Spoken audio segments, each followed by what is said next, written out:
반갑습니다. 장기 투자하는 빠더 장투빠입니다. 일론 머스크가 46조 원 규모의 거대한 족쇄를 풀고 자유를 얻었습니다. 게다가 밤낮 없이 돌아갈 로보택시의 실체와 경쟁사들이 줄도산하는 와중에도 테슬라가 시장을 씹어먹고 있는 소름 돋는 데이터가 공개됐는데요. 오늘 영상 끝까지 보시면 언론의 비난 뒤에 숨겨진 테슬라의 진짜 큰 그림과 폭발적인 수익 창출 시나리오를 확실하게 얻어가실 수 있을 거예요. 본격적인 시작에 앞서 구독과 좋아요, 알림 설정이 영상을 만들 수 있는 가장 큰 원동력입니다. 바로 시작해 볼게요.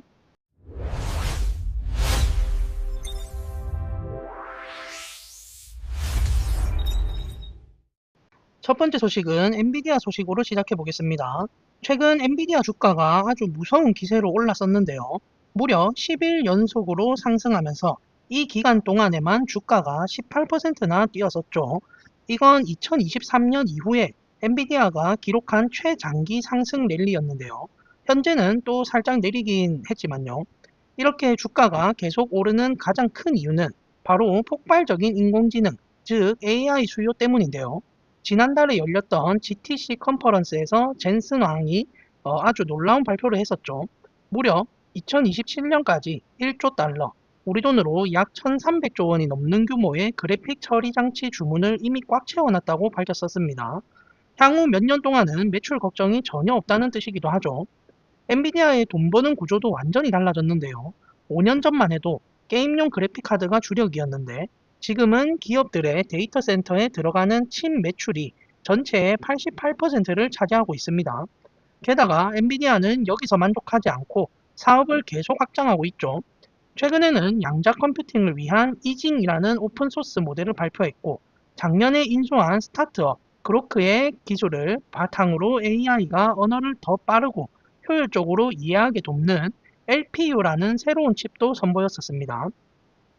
또 사람의 지시 없이 스스로 생각하고 행동하는 똑똑한 AI인 에이전틱 AI 시대를 맞아서 베라라는 새로운 중앙 처리 장치도 공개했죠.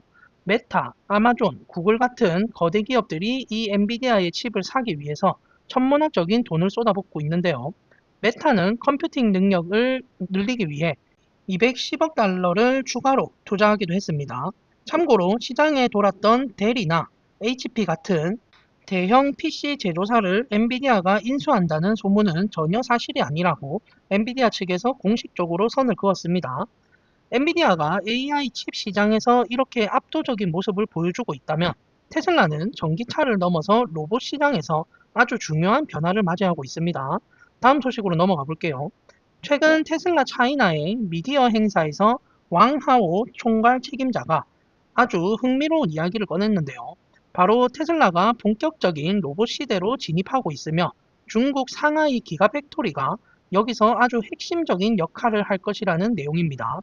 그동안 상하이 공장은 모델 3나 모델 Y를 엄청나게 찍어내는 자동차 수출 기지였는데요.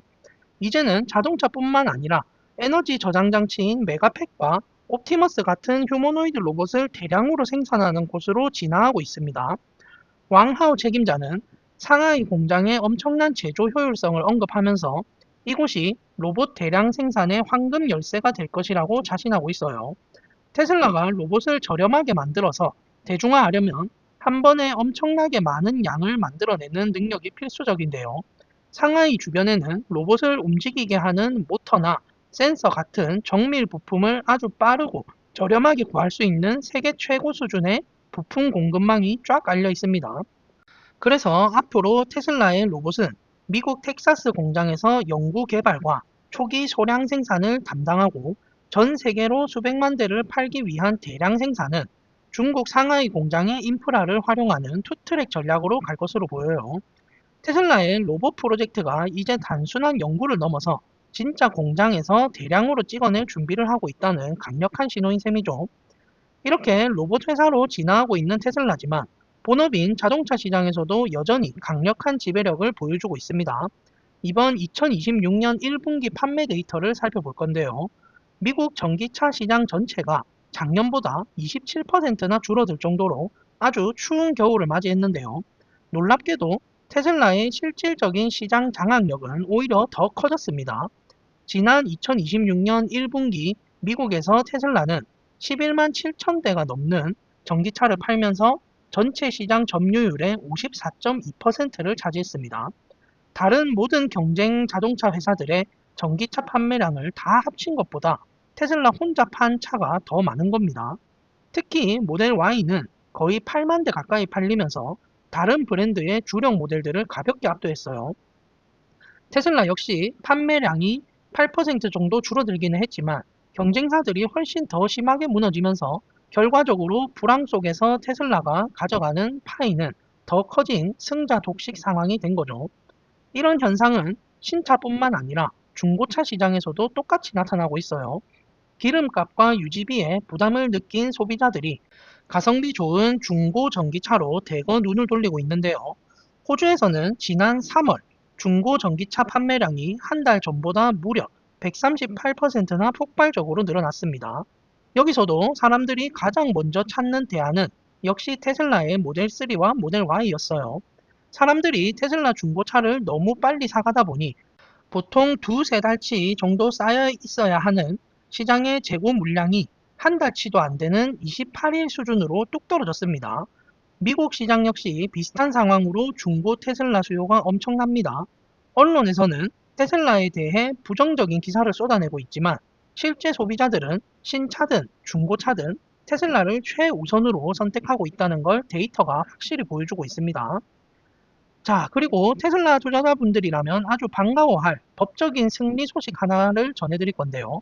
최근 미국 델라웨어주의 한 판사가 일론 머스크를 상대로 제기된 주주 소송을 기각했습니다.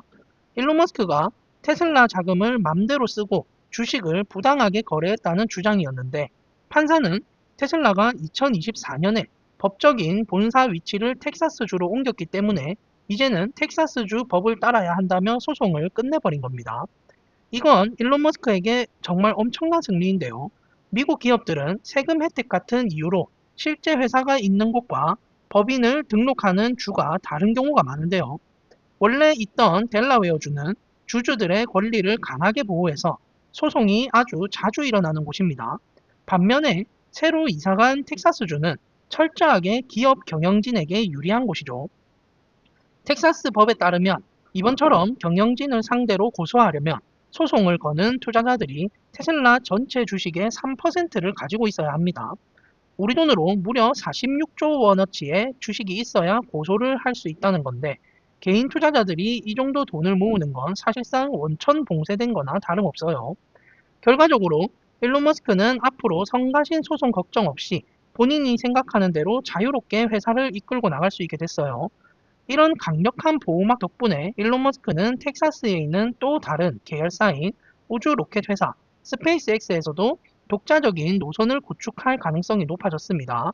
예를 들어 나중에 스페이스X가 주식시장에 상장해서 일반인들에게 주식을 팔 때 보통 회사 내부 사람들은 주식을 바로 팔지 못하게 일정 기간 묶어두는 보호 예수라는 제도가 있죠. 이런 월스트리트의 일반적인 규정들마저 무시할 수 있다는 그런 전망이 나오기도 합니다. 결국 시장에서는 최고 경영자가 전통적인 규제를 조금 어기더라도 주가만 계속 올려준다면 투자자들은 기꺼이 그 제왕적인 방식을 묵인하고 지지한다는 자본주의의 단순한 논리를 보여주는 그런 대목입니다. 자, 그럼 화제를 돌려서요. 테슬라의 사이버캡, 즉 로보택시 프로젝트가 이제 단순한 개발 단계를 넘어서 실제 도로 위를 달릴 준비를 본격적으로 시작했습니다. 최근 테슬라가 미국 플로리다주 마이애미에서 로보택시 차량 지원 감독관이라는 직무를 채용한다는 소식이 전해졌는데요. 여기서 눈여겨볼 점은 자율주행 테스트가 활발한 캘리포니아가 아니라 마이애미를 콕 집어서 구인하고 있다는 거예요. 이건 마이애미가 로보택시의 초기 서비스가 운영될 아주 중요한 테스트 지역 혹은 첫 상용화 지역 중 하나가 될 가능성이 높다는 걸 보여줍니다. 공고 내용을 자세히 보면은 정말 흥미로운데요. 이 관리자는 차량 지원 전문가 팀을 이끌면서 로보택시의 무리의 청결 유지, 차량 정비, 그리고 가장 중요한 배터리 충전 상태를 완벽하게 관리해야 하는데요.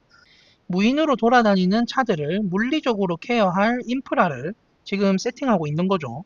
게다가 채용 공고에 야간 근무가 명시되어 있는데요. 이게 무슨 뜻이냐면 로보택시가 낮에는 손님을 태우고 스스로 운행을 하다가 밤이 되면 차고지로 돌아와서 세차도 하고 충전도 받고 정비도 받는 24시간 끊임없는 운영 시스템을 구축하고 있다는 그런 뜻이 되겠죠. 이어서 자율주행 기능을 이용하시는 분들이 정말 환영할 만한 소식이 있는데요. 바로 테슬라 자체 보험과 연관된 새로운 안전점수 3.0 업데이트 소식이에요.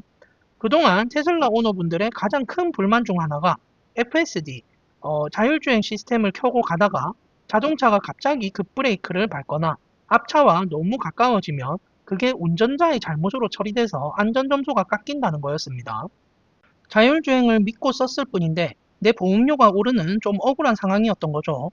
하지만 이번 업데이트부터는 FSD를 켜고 주행하는 모든 거리에 대해 무조건 최고점인 안전점수 100점 만점이 부여된다고 합니다. 운전자가 직접 운전할 때만 예전처럼 급제동이나 안전거리 미확보 같은 기준으로 점수를 깎게 되고요. 이게 왜 중요하냐면요. 테슬라가 단순히 우리 자율주행 안전해요 라고 말로만 홍보하는 게 아니라 실제 보험료를 깎아주면서 자기들 돈을 걸고 자율주행의 안전성을 재무적으로 확실하게 증명했다는 뜻이기 때문입니다. 보험회사가 100점을 준다는 건 실제 데이터를 돌려봤을 때 사람이 운전하는 것보다 시스템이 훨씬 안전하다고 확신했다는 거겠죠. 이렇게 되면 사람들은 보험료를 아끼기 위해서라도 직접 운전하기보다 자율주행을 더 자주 켜게 될 거예요. 그럼 테슬라는 더 많은 주행 데이터를 모을 수 있으니 완벽한 선순환이 일어나는 거겠죠. 다만 현재는 미국 내 인디애나, 텍사스, 버지니아 등 일부 지역의 신규 보험 가입자에게만 먼저 적용이 되는데요. 미국은 각 지역마다 보험 관련 규제가 엄청 까다롭기 때문에 순차적으로 정부 승인을 받아가며 혜택을 넓혀가고 있는 것으로 보입니다. 미국 상황에 이어서 유럽 쪽 자율주행 상황도 한번 살펴보겠습니다. 최근 네덜란드 정부기관이 테슬라의 FSD를 국가 차원에서 승인했다는 소식이 들리면서 유럽의 많은 테슬라 오너들이 이제 우리나라도 곧 쓸 수 있는 거 아니야 라며 한껏 기대감에 부풀어 있었는데요. 이에 대해 노르웨이 공공도로청에서 아주 현실적인 입장을 밝힌 공식 이메일 내용이 공개됐습니다. 결론부터 말씀드리면요. 네덜란드의 승인은 끝이 아니라 아주 긴 과정의 시작일 뿐이에요. 네덜란드가 OK를 했더라도 이 사안이 유럽연합 전체 회의로 넘어가서 다른 회원국들의 날카로운 질문과 까다로운 검증을 다 통과해야 하거든요. 특히 노르웨이는 투표권은 없지만 이 회의에 참석해서 아주 집요하게 질문을 던질 예정이라고 합니다. 우리 한국도 겨울에 눈이 많이 오고 얼음이 얼지만 북유럽의 겨울철 도로 환경은 훨씬 더 길고 가혹하잖아요. 그래서 노르웨이 당국은 그 험난한 북유럽 눈길과 빙판길에서도 테슬라 자율주행이 정말 안전하게 잘 작동하는가를 집중적으로 따져볼 계획이라고 해요. 게다가 유럽연합 차원에서 만장일치로 승인이 나더라도 노르웨이에서 바로 쓸 수 있는 것도 아닙니다. 과거에 그 포드 자동차가 자율주행 기능을 도입할 때도 노르웨이 당국의 깐깐한 심사를 거쳐야 했는데요. 테슬라도 마찬가지로 운전자들에게 자율주행이 어디까지 가능하고 한계가 무엇인지 충분히 교육하고 알릴 수 있는 안전 안내 시스템을 잘 갖춰야만 최종 승인을 받을 수 있습니다. 이미 도로를 달리고 있는 기존 테슬라 차량들의 소프트웨어 업데이트를 허용해 주는 문제도 꼼꼼한 서류 심사를 따로 거쳐야 하고요. 결국 노르웨이 도로청은 테슬라가 이런 서류와 안전 요구사항 준비를 얼마나 철저하게 하느냐의 모든 것이 달려있기 때문에 당장 언제부터 도입된다고 날짜를 절대 확답할 수 없다며 선을 그었습니다. 자, 오늘 제가 준비한 소식은 여기까지고요. 오늘 소식에 대해 구독자님들은 어떤 생각이 드셨는지 자유롭게 댓글로 남겨주시면 함께 이야기 나눠보겠습니다. 이상으로 저는 장기 투자하는 파더 장투빠였습니다. 감사합니다.